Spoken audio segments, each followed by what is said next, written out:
Good evening all, and welcome to this May meeting of the Barossa Assessment Panel. Take this opportunity to welcome members and staff and those that have joined us in the gallery and online this evening. Just a note before we start that we do record these meetings. That's just so we can ensure the accuracy of the proceedings. So just a note to everyone that there will be recording undertaken.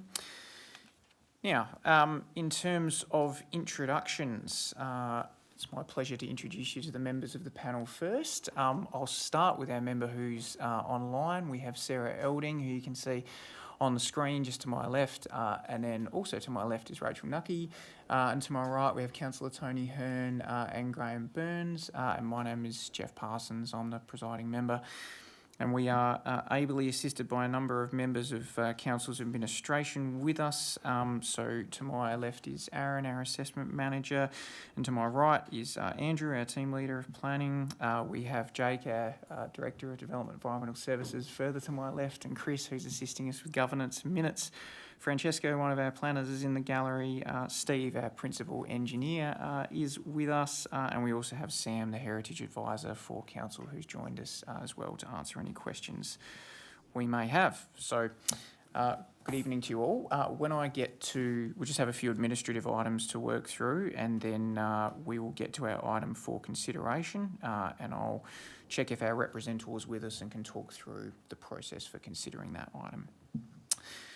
So, members, as I said, all members are present. There are no apologies. The confirmation of the minutes of the last meeting. The last meeting was held on the 7th of April. I think all members have received a copy of those minutes. Any questions in relation to the minutes?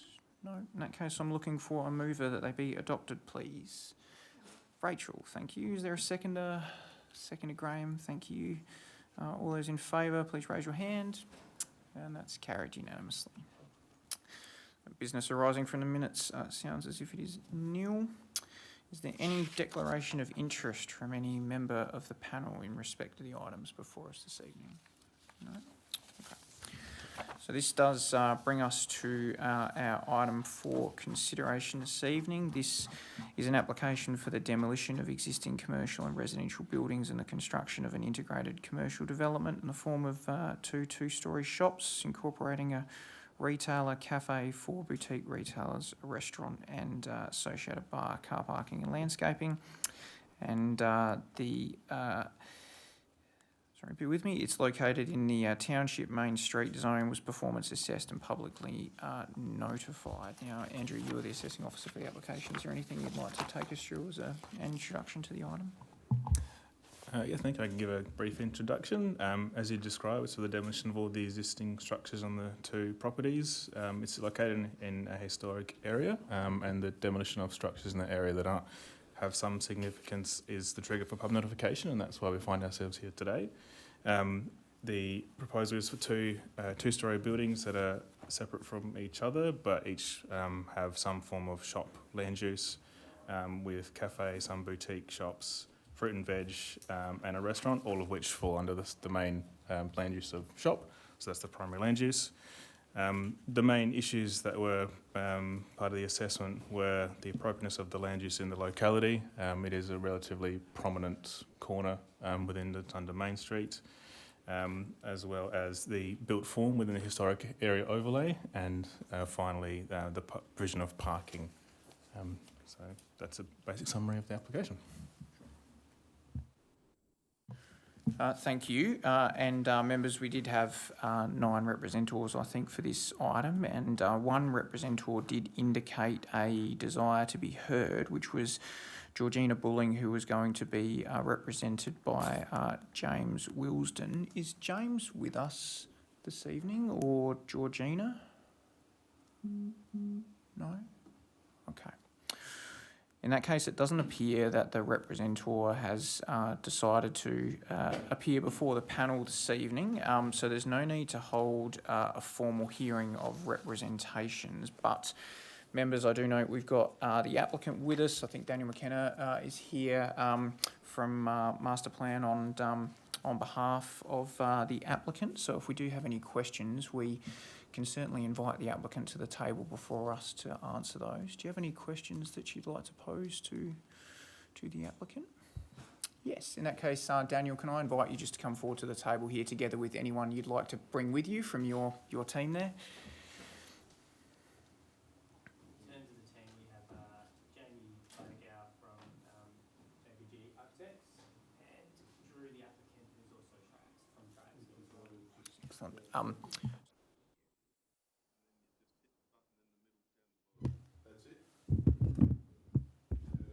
That way Sarah can hear you as well, so that'll be excellent. So when you're ready, Graham, you can ask your question. Thank you. Daniel, I've only really got one question. It goes to the suggested or recommended condition dealing with the hours of operation for the waste collection. I think it's a 1 hour period. 30 minutes. 30 minutes. Yeah. Thank you. Pretty tight. I don't know about you, but in my domestic situation at home, they can arrive any time in the morning, and for whatever reason, they might be early or late, temperature, whatever, breakdown. It struck me as odd that the applicant agreed to that as a condition. Or I might be putting words in his or your mouths here, but can you perhaps explain why it's been, I think, agreed that a half-hour window of opportunity for garbage collection has been agreed to? Yeah. It's a balance of the SONUS recommendations and the need that we really restrain that window to 30 minutes. Put simply, that is what the experts had provided that window for. So in order to progress the application, we agree that is fine. That doesn't stop, I suppose, us working further with SONUS. There's the opportunity for them to investigate, the opportunity for that to occur earlier, and if there's further mitigations needed. But for the purposes of the assessment, we're comfortable that 30 minutes is sufficient. Probably more so if a waste collection was occurring every day, I would have been more concerned. But I think that's not necessarily the case. So, if a waste collection, as you said, anything can happen, was to be missed, there are other days where a waste collection could occur. We haven't got a set day for that. It's just any day between 7 and 7:30 a.m. And do you think that the waste is it a council service that the applicant will be relying upon, or a private? I'm not 100% sure. Frank Seau has contemplated both, so I'm sure the applicant is comfortable with both as an option. If it has to be private, then we would accommodate that. It's not really the panel's concern if it's public or council, but I just didn't know what arrangements, if any, have already been made for waste collection. Perhaps it would help if the applicant knows the answer to some of these questions. I'd be happy to hear from him or them if they are able to cast further light on this issue. I'm not sure if that if we. Maybe John. Just come up. Most of the waste would be with camps. Guys, if you don't know, just so you don't know, that's. The one I'm about is contractors, definitely contract service. That's set window, and that's the time they attend the premises.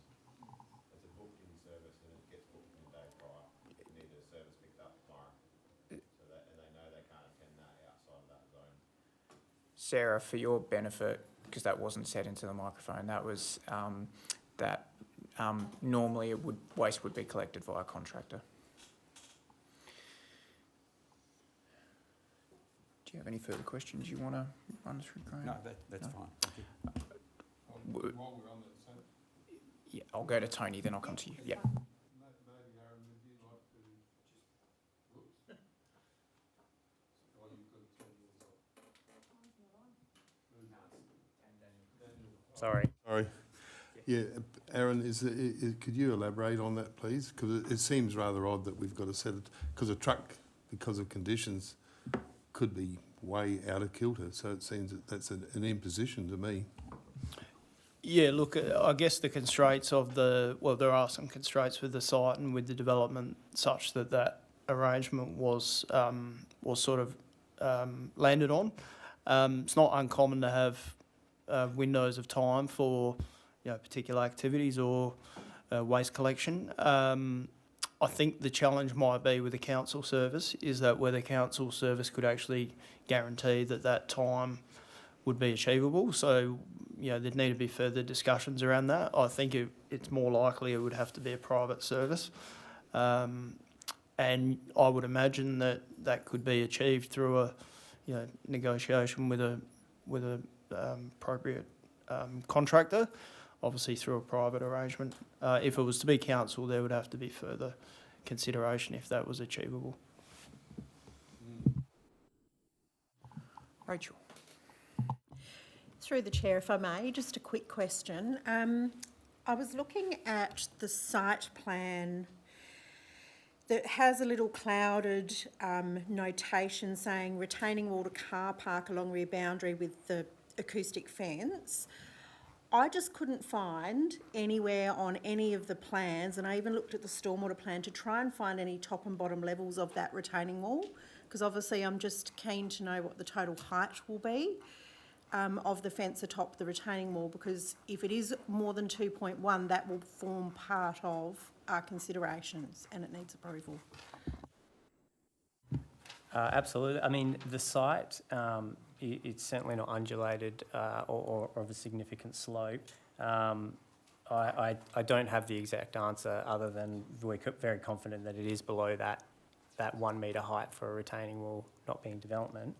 About 600 high. There we go, so 600 approximately. Okay, thank you. So that's going to take the cumulative height above 2.1. That's what my point is. So Right. that's why I wanted to know. Yeah, thank you for that. And Sarah, for your benefit, the answer was 600 mil. That's how high the retaining wall is likely to be, yes. Further questions, members? Did you have any, Sarah, that you wanted to pose? No? Okay. Any further questions for the applicant? No? In that case, thank you very much, Daniel. We really appreciate your input. If we do have any further questions, we'll come back to you. Members, do you have any questions that you'd like to pose to the staff, to either Aaron or Andrew, or also noting that we have the benefit of our council's engineer and heritage advisor also? But I assume we don't have the acoustic expert here? No. Daniel? No? Yeah, that's fine. Yeah, thanks. Doesn't appear we have any questions for the staff, but, or Tony? Wondering, talking about acoustics, where's the sound, extra sound going to come from that's not already there with the operations existing on that corner previously? So could someone elaborate to me maybe where the sound, why we're needing this acoustic wall? Largely mechanical plant, and the general comings and goings, particularly later at night, with the restaurant being operating till midnight. So that's why we engage Sonus to sort of inform what measures might be needed. Thanks, Daniel. It appears that we weren't quite done, so thank you. That was beneficial. So any further questions for the applicant or staff? No? All right, members. In that case, I seek your views in respect to this matter. We obviously have a detailed report before us from the administration. There's some pretty extensive documentation from the applicant, have the benefit of all the written representations, and the recommendation is that planning consent is granted. What are our views in respect of this item? I should have said planning consent is granted subject to a reserved matter and conditions. Graham. I'm happy to lead off if you like. Look, I support the application.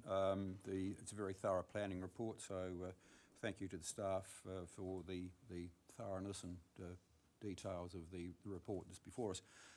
I have a problem though with this condition about the waste collection. I just think a condition that limits waste collection to 30 minutes is almost unworkable for the reasons that I've given earlier. But I appreciate, though, why the condition is there. And if we don't have the acoustic expert here tonight or indeed anybody with knowledge about the acoustic environment, it's pretty hard to put forward something else. But my thoughts were that what would be wrong with that replacing the condition 4 on page, I think, 27 of the agenda. I was going to suggest a condition like the site should not be attended by any waste collection or service vehicle between the hours of 11 p.m. to 7 a.m. on any day. In other words, during night time. I know that's not what has been recommended. I know that's not what has been agreed to or put forward by the applicant, but it just seems to me that we're almost going to be inviting an amended application from the applicant in due course to vary or delete that condition with something such as the one that I've just read out, or something similar to that. But that's my suggestion. But if we can't reach agreement on changing that condition, we may simply have to live with what we've got and put the applicant to the time and expense and effort of putting in an application to vary the condition. All right, thank you. I'll ask other members what their views are. I might give the administration a moment just to think about that, because I think it wasn't just limited to noise, was it, if memory serves? I think there was access, timing, access to do with the car parking area, but I'll let the administration think about that, and I might ask other members. Oh, sorry. And that's a good point you make, Jeff, but I mean, there's a waste collection service now operating on the side street along the main road to service existing commercial developments and the residential developments. So I don't know what time that service occurs, but it just strikes me as odd that we should put this commercial development to a very, very limiting and, frankly, I think, an impractical condition. Well, would you like to comment now? Don't need further thinking time. Yeah, I mean, I welcome the thoughts of the other members. As Jeff pointed out, I guess one other alternative is that the matter could be reserved for further assessment if it was thought that there could be, further solution explored, whether that was a curbside type arrangement or some other arrangement. That might be an option for consideration of the panel. I guess the other point to make is that 7 a.m. is the time frame upon which local nuisance is constituted. So if the waste collection service happens before then, we're triggering local nuisance under the Local Nuisance Litter Control Act. So that's just the other matter we're sort of working with, and I think that's why the window is tight, because we have traffic type conflicts after that window. And then we've got local nuisance noise before 7 a.m. All right, members. Maybe I'll come to you, Sarah, next for your views on the application, if you're ready to share them. Yeah, sure. Look, I think, as I was going through the officer's report, looking at the site, I think this is also where another development in theory shouldn't potentially work, but I don't think the planning policy really is strong enough to drive better heritage outcomes. And I think this might be something that needs to be considered by council staff if and when there's a heritage review or something that can be driven or spoken to with the department. But look, I think at the end of the day, I think this is a reasonable outcome for this location. I do have concerns regarding the cumulative impact of eroding the heritage fabric of Murray Street. But I also think that the barn-style design, is a bit of a nod to the primary production and viticulture industries. And I'm also quite pleased with the treatment to the facade on the corner of those streets, which I think actually enhances the memorial as well. I also had, Graham kind of pipped me at the post with the question. I do think that condition is limiting, and I'm happy either way, whether it's a reserve matter or to flip that condition to say there should not be any waste collection between 10 p.m. and 7 a.m. to avoid that nuisance requirements. So, look, I support it, but again, just would have been great to enhance that heritage outcomes. Thanks, Sarah. Tony or Rachel, you would like to? Yeah, Tony? I agree with what the two speakers have been saying. I think it's rather prohibitive, And I was amazed that it is actually in there. Did we, Aaron, could I ask, did we introduce that ruling or not? Because I would agree that it should only be between 10 and 7, which would, if we could vary it tonight, would be fine, I think. Yeah, I might defer to Andrew in terms of where we landed on it, but my understanding is it was through the evolution of the application that was what was sort of agreed on. I am just checking the definition of meaning of local nuisance relating to waste, because I didn't think it was 10. I thought it was actually 7 to 7, but I'm just double checking. I mean, I'd be happy with that. The council one comes sometimes 6:30 in the morning in my street, and so that it can be varied. If I could ask.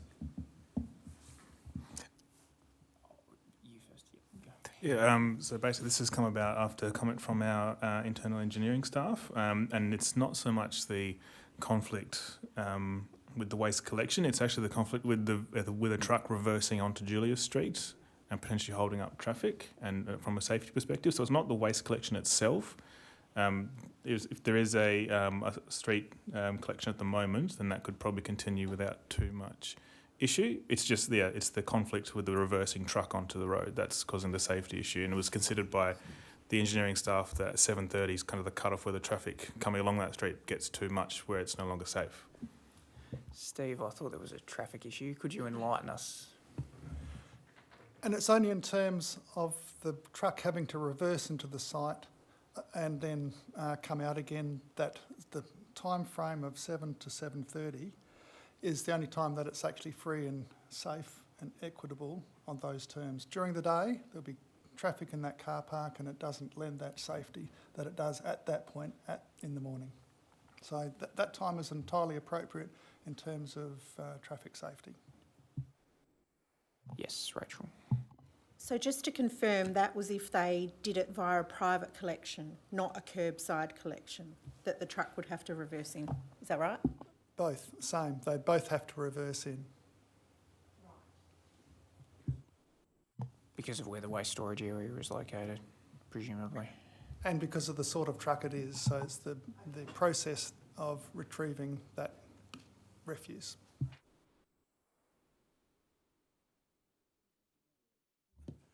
Can I offer another suggestion if we finish speaking? I'm looking at the plan on agenda page 34. It's a photographic site plan photograph showing the council car park immediately to the west and in relation to the site. That council car park appears to have a space at the bottom end that's not marked for line marking, for car parking, my apologies. One suggestion is, could that be provide an aisle that could be shared between the council car park and the car park as part of this application, to provide at least the ability for vehicles not to have to reverse via Julius Street, but simply use the council car park to ingress or egress, and to me that would be that would mean the loss of a couple of parking spaces. I acknowledge that, but it just seems to me there's a sensible, practical, potential solution to the problem of, if it is causing a disruption to traffic movement in Julius Street, has been suggested. That would be one way to, if not eliminate, at least to minimise that potential risk.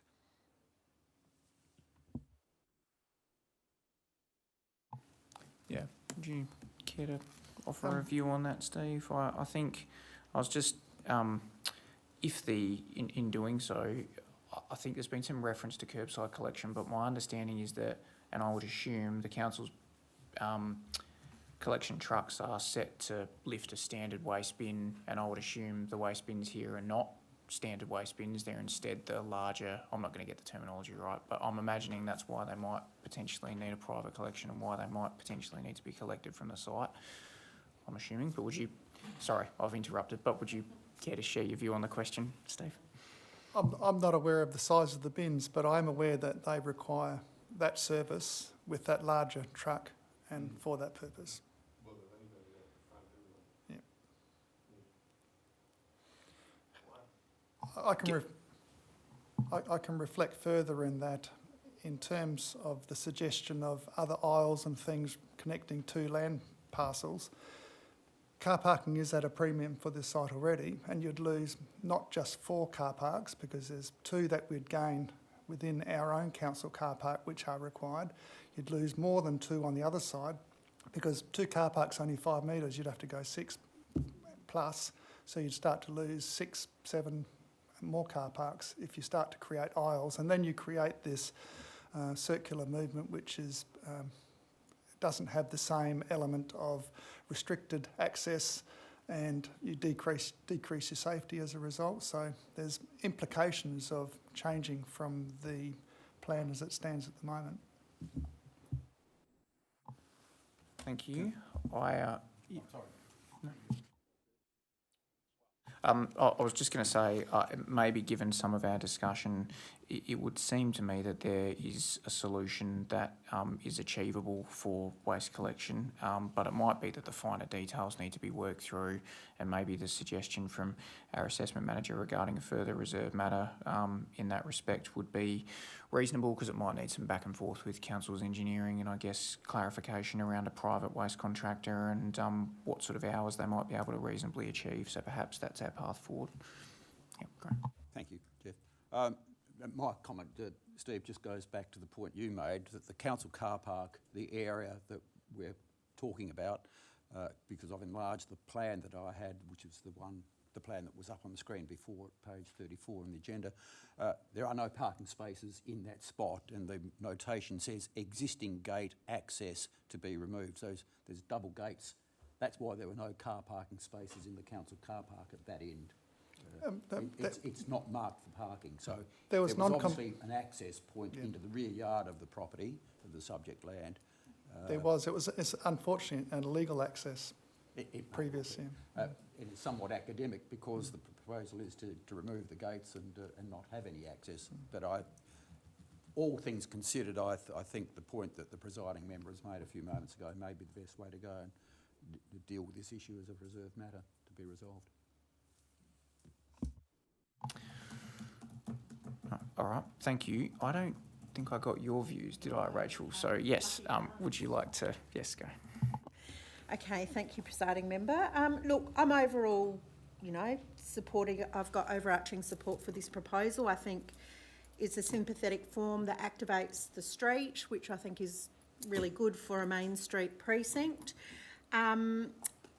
With the matter of the waste, I guess where my head's at is I think it should be reserved, because I don't think we know enough detail even about waste generation from this use. Like, what size bins are they actually after based on the uses going in there? What's the waste generation? What are the waste bins required to accommodate those uses? So it might be good to get a report from a waste, what are they called? Like just a waste person like Chris Colby. I don't know what they call themselves, but just to look at the generation of waste from those uses, what size bins are actually required to accommodate those uses, and how they can be collected and frequency of collection, because I just don't think we have that information before us. So, but I think it's something that we could comfortably reserve.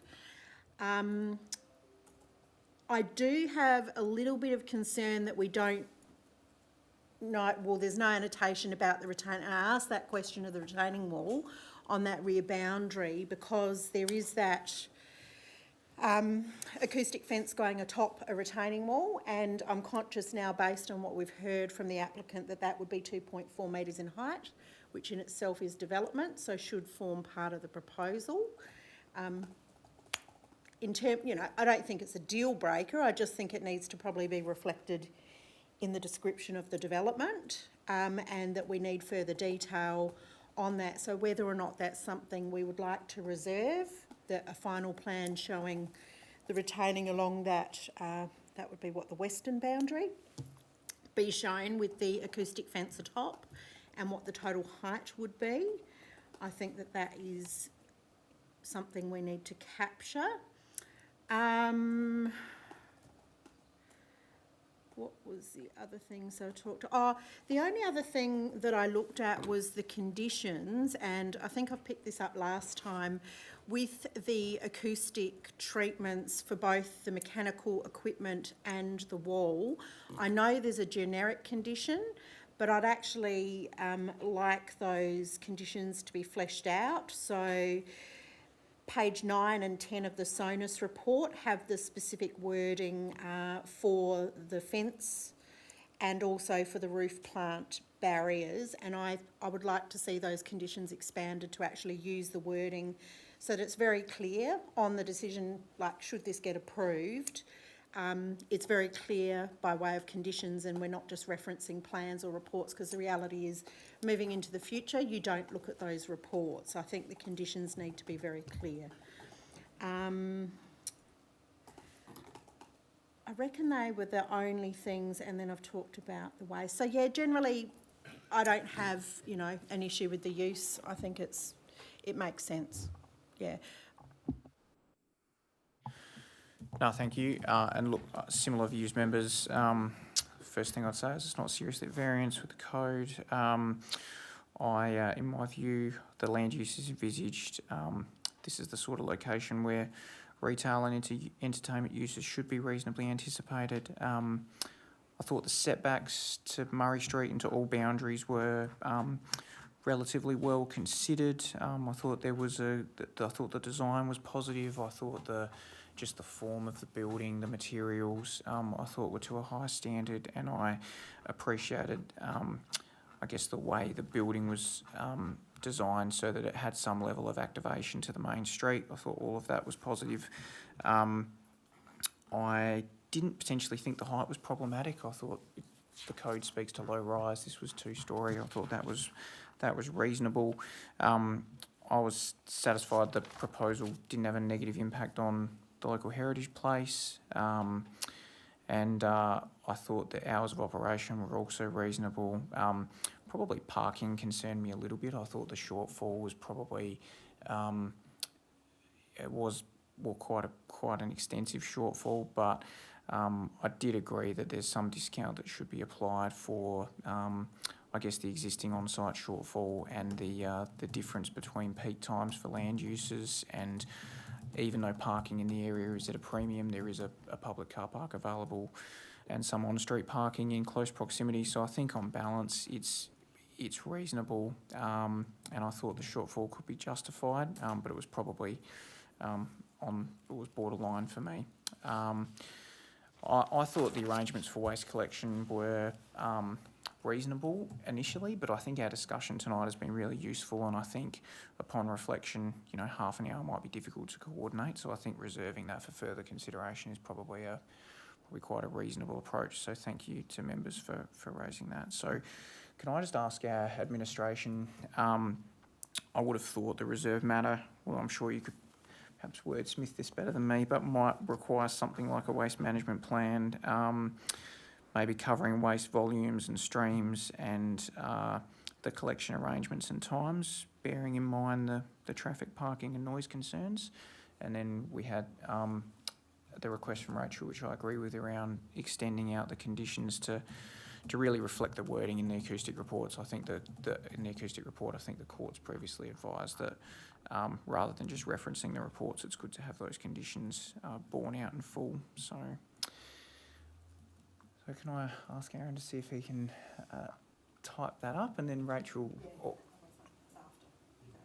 Yeah, thanks, Jeff. I'm just working through it now. I might suggest if the panel wanted to proceed with the first two recommendations, obviously it will need to get to the third one, which is the final list of reserve matters and conditions. So I'm just still just working through it, so I'll have that for consideration shortly.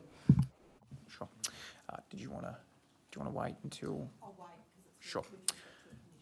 Sure. So just to explain to our gallery, we have 3 recommendations before us this evening. So the first is that the proposal is not seriously at variance. The second is that it doesn't I guess, have any detrimental impact on the objects of the Character Preservation Act, and then a third is around the decision to grant planning consent or otherwise. So, members, I'll put the first recommendation to you. That is that we resolve that the application is not seriously at variance with the code. Do we have someone prepared to move?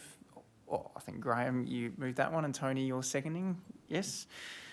Right, thank you. And all those in favour, please raise your hand. And that's carried. And then we have recommendation 2, which is that the proposal does not offend the objectives of the Character Preservation Act. Rachel, you're moving. Thank you. Is there a seconder? Tony, thank you. All those in favour, please raise your hand. And that's carried unanimously as well. And it does take us to our substantive recommendation. Rachel, did you want to comment? Thank you, Presiding Member. I did forget one little thing when I was speaking. My apologies. I noted in Master Plan's response to reps, there was the acoustic impact was talked about, and that they actually made a commitment that there was going to be no music played on the rooftop bar. I'm just wondering whether or not that's worthy of conditioning.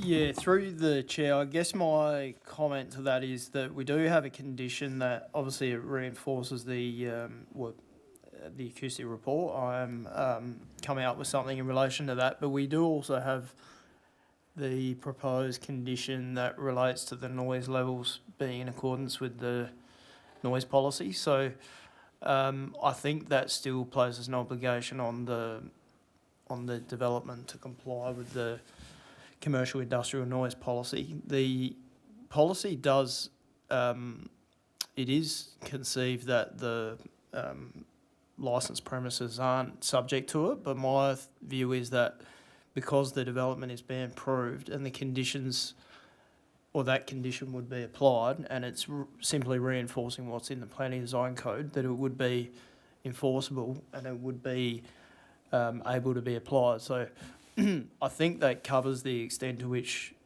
there could be noise. I guess this isn't precluding that there could be music, but it would have to be done at such levels that are within the confines of the policy.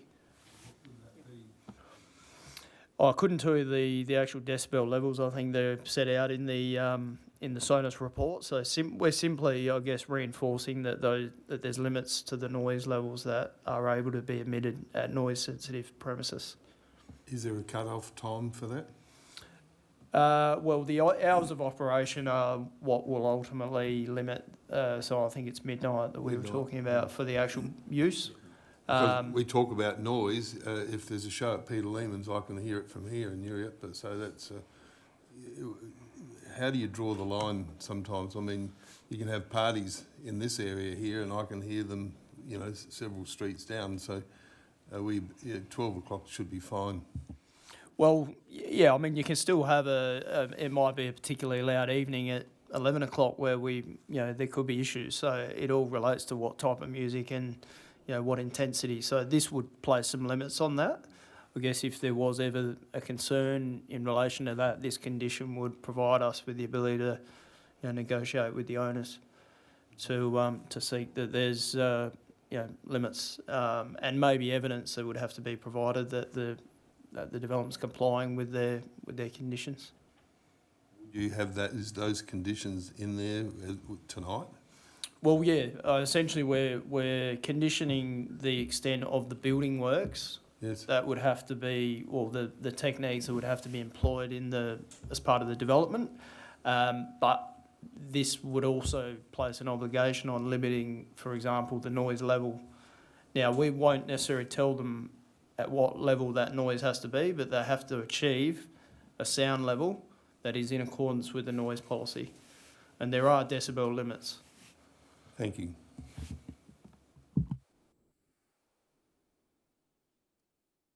Sorry, Presiding Member. I just I have these moments where I just think of these extra things. I just wanted to be clear too that with that condition that we're now looking at making a reserve matter, that was for waste, but I think the intent of the condition, and please correct me if I'm wrong, it wasn't just for waste collection, it was for deliveries as well, because it talked about servicing. So just let's not forget about that aspect, because I think we've focused on waste, but we still may need a condition about service vehicles and when we think it's appropriate for those to come and go. Yeah, I think I was getting a nod that Aaron has added that in. So when you're ready, Aaron, we might come to the amended recommendation and see if we can review. Mr. Chairman, could I just say something there? Yes. I'm surprised with the service, because service, we can have people pulling up in the main street of Europa. In fact, that happened to me today. Went to Gawler as well, and there's trucks stopping out in the middle of the road during the day. So are we being too pedantic in this particular area? I mean, it's common sense would prevail, I would have thought. But I'm open to suggestions.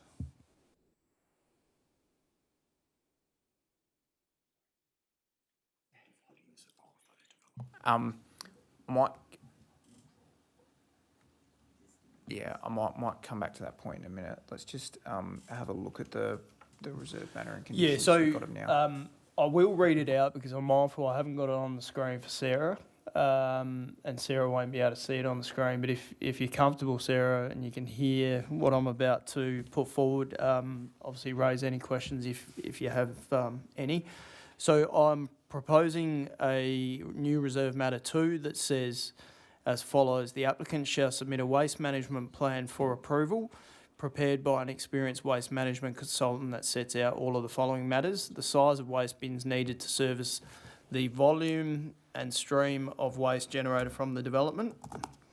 That's A. B. Days and times of waste collection. C. Frequency of collection service. D. Storage location screenage method for the bins or for the waste bins. And E is access and manoeuvring arrangements for the maximum size refuse vehicle to service the development. That's something in there about cleaning it, like keeping the bin there and clean it, like. Well, I think, I guess that, yeah, I mean, it could be added, management methods, to ensure waste bins. A lidded bin. Yeah, you know what I'm, like, Yeah.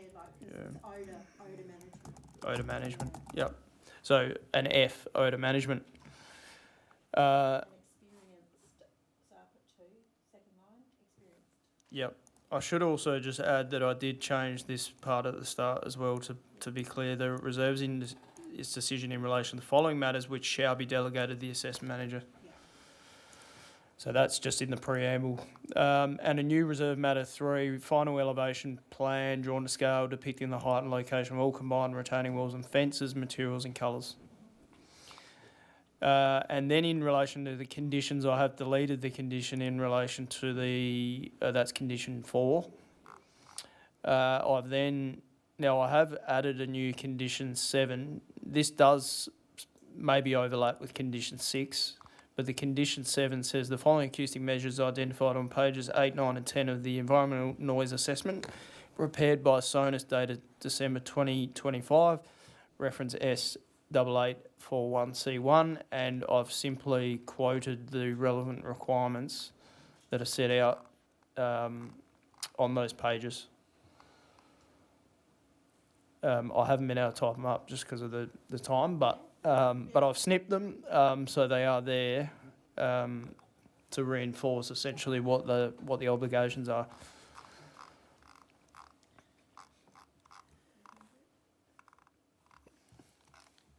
Members, and Aaron, to the point that Tony made before around service vehicle being included in that original condition 4, I'm just conferring on the side with Andrew. I think we're talking about, I guess, larger like a heavy vehicle that might be required for waste management. I'm assuming that, potential deliveries, or if someone needs an electrician or whatever, that would be excluded from that definition, is the way that I'm kind of seeing it.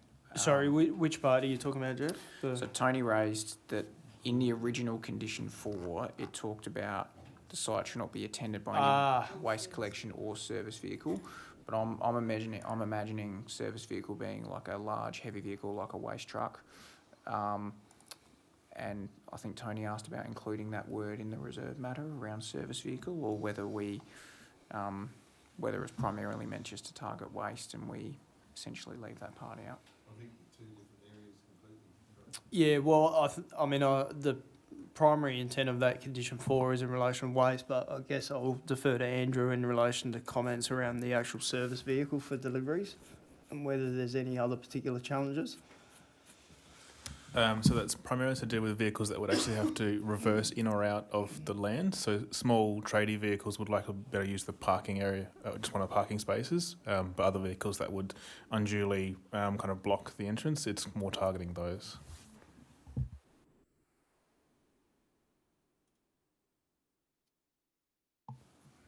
Maybe it might be worthwhile including the word waste collection or service vehicles into the reserve matter so that they can be considered as part of the plans that will be submitted. There'll be some further identification around deliveries then, which I think there is a solution for. Just getting a nod from Council's engineer, so I think there is a solution for that. It's just that maybe the finer detail needs to be worked through as part of the reserve matter.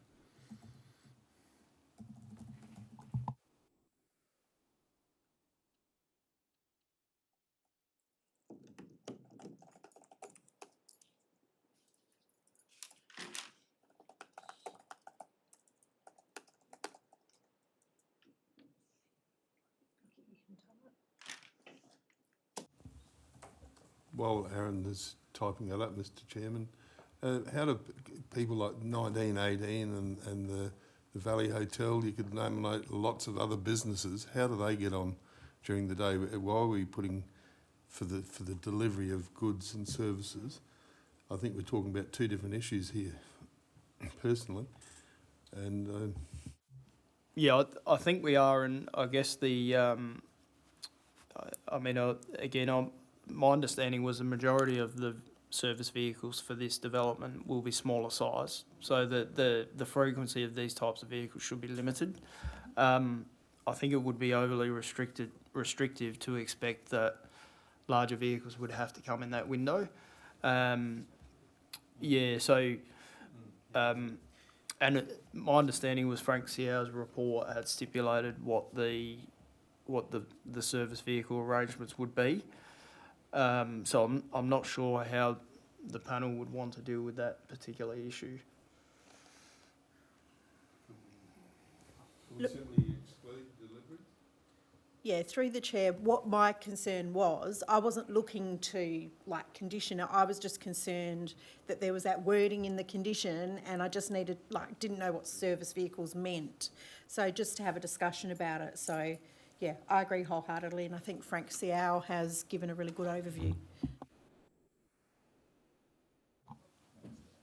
It's look, ideally it's up to the panel whether you keep the additional wording in the reserve matter in there. I agree with the advice from Aaron that a majority of the deliveries I think would be in smaller vehicles anyway, and some of that is borne out in the documentation. I'm not imagining that it's a difficult reserve matter to satisfy. I think it's just providing some clarity around what heavy vehicle deliveries might be required and making sure that they can access the car park in a safe way.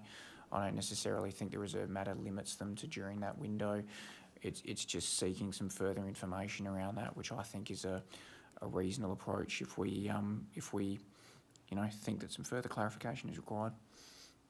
So I don't think it places any unnecessary burden on the applicant necessarily to demonstrate that, but ultimately it's up to the panel. Yes.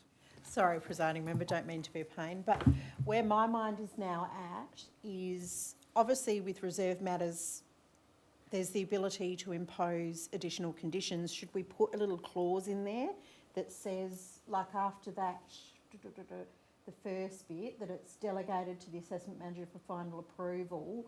Should we put something like, and imposition of additional conditions if deemed necessary? Because what I'm just thinking is, as a result of getting that report, if there's anything that you think may need to be conditioned, it's just spelt out that you can condition it. I don't know. I know it's semantics, but just trying to be really clear for everybody in the room. I know that appears in other resolutions for other panels I'm involved in, so I think it might be implied. I don't think we need to delegate it specifically. I think it's in the legislation, but I could, but yeah. It's implied, but like even though it's implied, it might just be good just to say that an imposition of conditions if considered necessary. Yeah, sure.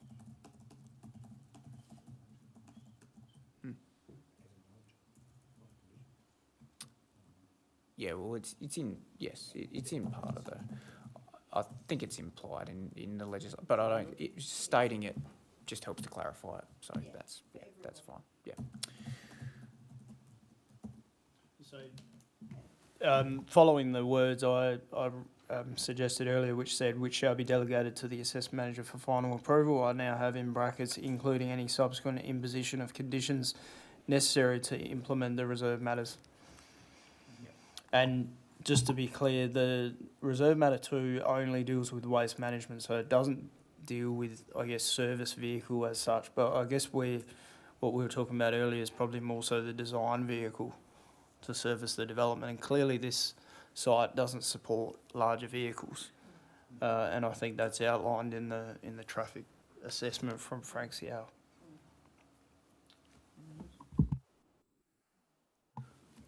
Right, members, I think we've done some exhaustive drafting by committee. Are we satisfied with the words that are now in front of us? Yes. Yes, Aaron. Sorry, I think the only other thing I wanted to point out was in relation to the description of the development, whether the panel just wants to be very explicit that the nature of development does include combined retaining walls and fencing over 2.1 metres, because in effect that is what the panel is also approving. So Yes, I think that's absolutely necessary. Yeah. So I think in relation to the recommendation 3, we are also picking up that there's associated combined retaining walls and fencing exceeding 2.1 metres in height. I'm just about to. Just put that phrase in there, all those working, approve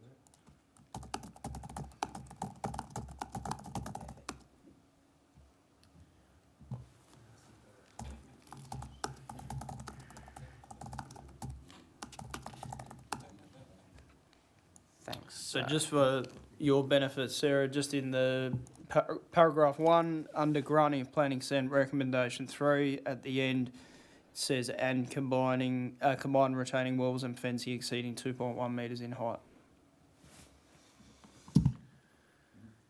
Thanks, Aaron. And members, we obviously already made our resolution in respect to the first 2 recommendations. So now we have recommendation 3, which is around planning consent being granted subject to those reserve matters, conditions and advisory notes. Someone prepared to move in that direction? Graham. The amendments on the screen. Thank you. Is there a seconder? Seconded. Tony, I think he's seconding. Thank you. All those in favour, please raise your hand. And that's carried unanimously. So for the benefit of those who have joined us this evening, the application has been granted planning consent. Now it is subject to the resolution of those reserve matters and then potentially additional conditions, and the other conditions and advisory notes that are listed on the agenda papers and in the resolution we've made tonight. If you do have any further questions around the process from here, what's still required in terms of building consent, development approval and satisfying those reserve matters, then I know you obviously have your own advisors and also council staff will be happy to assist you on the next business day. So we do have another item, a few items to get through on our agenda, so you're welcome to either stay with us or leave us at this point. So thank you very much for your attendance. We really appreciate your input. Thank you. Now, members, in terms of reviews of the assessment manager decision, we have nil. In terms of panel update reports, we have nil. Next, we have a report under other business, which is our quarterly report. Aaron, is there anything you'd like to take us through in respect to this item? Yeah, nothing really specific. Sorry, I'm just finding the report there. So this is our standing quarterly report. Feels like we've just had the second one for the year after the our last meeting. Obviously, this is only the second meeting of the year, I believe. So that just shows again the breakdown of applications received between assessment manager, assessment panel, and those that are assessed under delegation. So, well, essentially under delegation of the panel. So yeah, as you can see in the report, there were no development applications determined by the panel in the first quarter, but there were 11 under delegation. So the snapshot there, you can see the summary of those applications, and hopefully gives you a good feel of what's coming through. Majority were in relation to applications where we just didn't receive representations. So to be honest, as a general rule, if we've had representations, they are coming before the panel. But it's really at obviously my discretion in cases where we don't have representatives that wish to be heard. Still haven't received any deemed consent, so that's great. And we've also cleared out pretty much all the Development Act applications, so we're no longer referencing those in the report. And are there any outstanding appeal or matters before the court, ERD court, Aaron? None, no. So we don't have any pertaining to Development Act or PDI Act at the moment, so we've been fortunate to stay out of the court.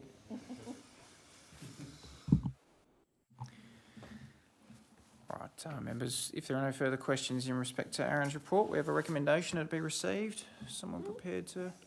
Yep, Rachel, thank you. Is there a seconder? Graham, thank you. All those in favour, please raise your hand. It's carried unanimously. Thank you. Yeah, thank you. Sorry, Sarah, if I wasn't looking at the screen.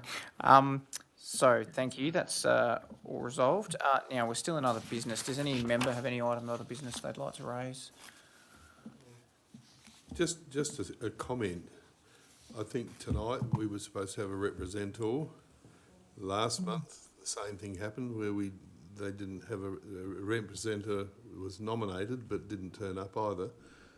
What's the situation with that? Should there be some? Is it a big deal or not?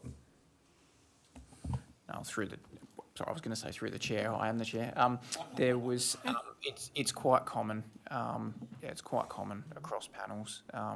And I'm not sure there is anything you can do. Most administrations will check, advise the representative of the date and time, seek their RSVP, but if they choose not to RSVP or not to turn up, then that's just an unfortunate eventuality. Yeah.